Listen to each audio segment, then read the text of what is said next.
నేను మీ మైనపాటి మురళీకృష్ణ శర్మ. ఇప్పుడు మనము కేసీఆర్ గారి గురించి కూడా మాట్లాడుకోబోతున్నాం.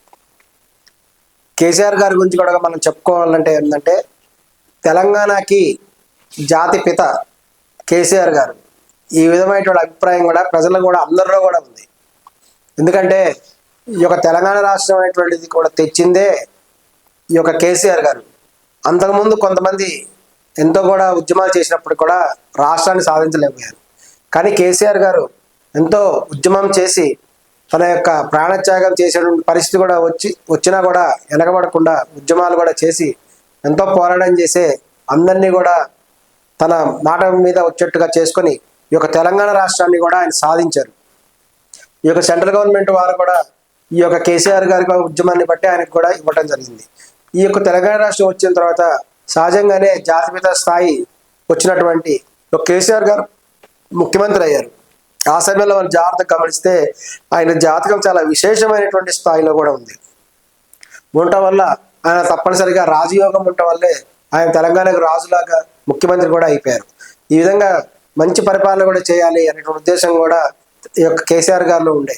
ఆయన వచ్చిన వెంబడే కూడా అనేక హోమాలు కూడా చేసి తన రాష్ట్రానికి కూడా ఎంతో శాంతింపజేసి అనేక విధమైన దిష్టి దోషాలను తొలగిపోయేటట్టు కూడా చేసుకుని చక్కగా కూడా పరిపాలన చేయాలన్నటువంటి ఉద్దేశంతో ఆయన ఉన్నారు. కానీ జాగ్రత్తగా కూడా గమనించినట్లయితే ఈ యొక్క సెంట్రల్ గవర్నమెంట్ అనేటువంటిది ఎప్పుడైతే తెలుగు రాష్ట్రాలను విభజించిందో తెలుగు రాష్ట్రాల యొక్క బలం తగ్గించాలి అనేటువంటి ఉద్దేశం కూడా ఉన్నది. ఎందుకంటే అంతకుముందు 42 ఎంపీ సీట్లు ఉండటం వల్ల బలమైనటువంటి ఆంధ్రప్రదేశ్గా ఉండేది. వీళ్ళు ఎప్పుడైతే తెలంగాణ ఆంధ్రప్రదేశ్ డివైడ్ చేశారో సహజంగానే తెలంగాణకు ఉన్నటువంటి ఎంపీ సీట్లు కూడా తగ్గిపోయినాయి. వెంటనే వాళ్ళు కేంద్ర ప్రభుత్వం మీద తీవ్రమైనటువంటి ఒత్తిడి చేసేటువంటి పరిస్థితి కూడా లేకుండా పోయింది. ఆ విధంగా కానీ ఎంతో అనుభవజ్ఞులైనటువంటి ఒక కేసీఆర్ గారు కూడా ముఖ్యమంత్రి అయ్యారు. మనం జాగ్రత్తగా గమనిస్తే ఆయన రాజకీయాల్లో వచ్చినప్పటి నుంచి కూడా గమనిస్తే ఆయన మొదట తెలుగుదేశం పార్టీలో చేరి రాజకీయాల్లో పైకి వచ్చినప్పటికి కూడా ఎప్పుడు కూడా ఓడిపోయినటువంటి ఒక గొప్ప రాజకీయవేత్త కేసీఆర్ గారు. ఆయన ఎన్నో పదవులు అలంకరించి ఆ పదవులకే ఎంతో మంచి స్థాయిని తెచ్చినటువంటి ఆయన కేసీఆర్ గారు అన్నమాట. అప్పటి నుంచి కూడా ఎంతో అనుభవజ్ఞుడైనటువంటి చాణక్యుడైనటువంటి యొక్క కేసీఆర్ గారు అద్భుతమైనటువంటి పరిపాలన ఇదివరకు ఇచ్చారు. అంతేకాకుండా ఎప్పుడైతే చీఫ్ మినిస్టర్ అయ్యారో ఆయన ప్రాక్టికల్గా ఆయనకి కింద స్థాయి నుంచి పై స్థాయి వరకు రాజకీయాల్లో ఏం జరుగుతుంది ప్రజల నాడి తెలిసినటువంటి ఆయన అవటం వల్ల అనేక పథకాలు కూడా పెట్టి చక్కగా కూడా బ్రహ్మాండంగా పరిపాలన చేశారు. కానీ ఈ యొక్క సెంట్రల్ గవర్నమెంట్ నుంచి ఎప్పుడైతే ఫండ్ రావట్లేదో వెంటనే ఆయన కూడా ఏం చేయలేని పరిస్థితి కూడా అయిపోయింది. అదేవిధంగా 2వ 5 ఏళ్లలో ఆయన చేద్దామని కూడా ప్రయత్నించారు.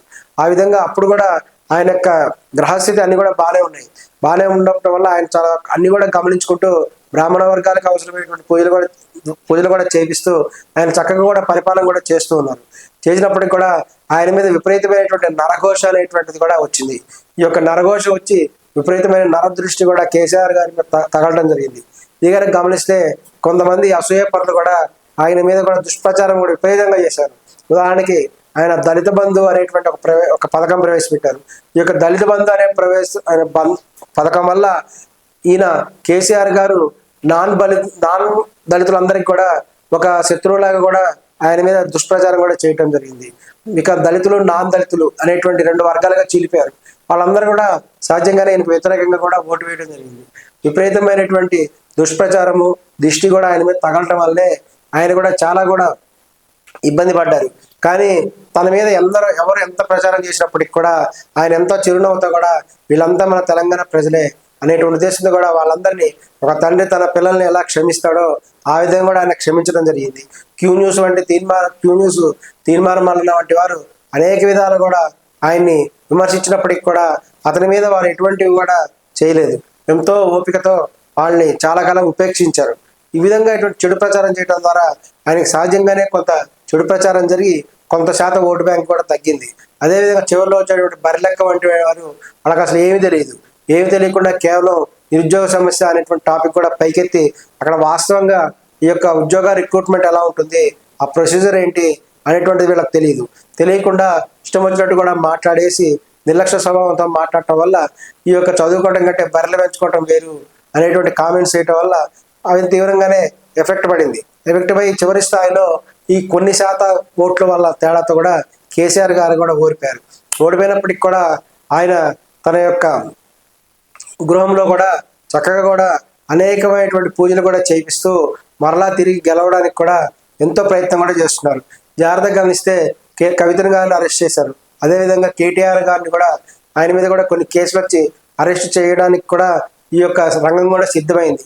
ఇన్ని ఉన్నప్పటికీ కూడా వాళ్ళ యొక్క గ్రహస్థితి వల్లనే ఇవన్నీ కూడా ఎదుర్కోవడానికి, శని ప్రభావం వల్ల వాళ్ళు ఇవన్నీ కూడా ఎదుర్కోవడానికి కూడా సిద్ధంగా ఉన్నప్పటికీ కూడా కేసీఆర్ గారు తనకున్నటువంటి దైవభక్తితోటి అనేక రకమైనటువంటి హోమములు పూజలు కూడా చేయించడం ద్వారా చాలా వరకు కూడా తన వాళ్ళకి ఇబ్బంది కలగకుండా తను కాపాడుకుంటూ వస్తున్నారు. రీసెంట్గా కూడా గమనించినట్టయితే కేసీఆర్ గారు మళ్ళా కూడా ప్రజల్లోకి వచ్చారు. ప్రజల్లోకి వచ్చి చాలా జాగ్రత్తగా గమనిస్తే ఈ యొక్క రేవంత్ రెడ్డి గారి గవర్నమెంట్ వచ్చినప్పటికి కూడా అనేక అంశాలలో కూడా అభివృద్ధి కూడా కనిపించట్లేదు. ఎందుకంటే వాస్తవానికి సెంట్రల్ గవర్నమెంట్ నుంచి కూడా ఎటువంటి ఫండ్స్ కూడా రావట్లేదు.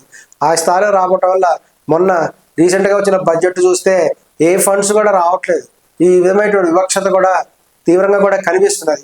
ఇటువంటి పరిస్థితుల్లో కూడా ఖచ్చితంగా కూడా కేసీఆర్ లాంటి వారు, కేటీఆర్ వంటి వారు, కవిత వంటి వారు కూడా తమ రాష్ట్ర అభివృద్ధి కోసము ఈ యొక్క ప్రజల్లోకి వచ్చి చక్కగా కూడా మళ్ళీ కూడా వాళ్ళంతా పోరాటం కూడా చేసి మరలా ఫ్యూచర్లో కూడా కేసీఆర్ గారు ముఖ్యమంత్రి అవుతారు అనేటువంటి భావన కూడా ప్రజల్లో కూడా కనిపిస్తున్నది. అది జరగడానికి అవకాశం కూడా చాలా వరకు ఉన్నది.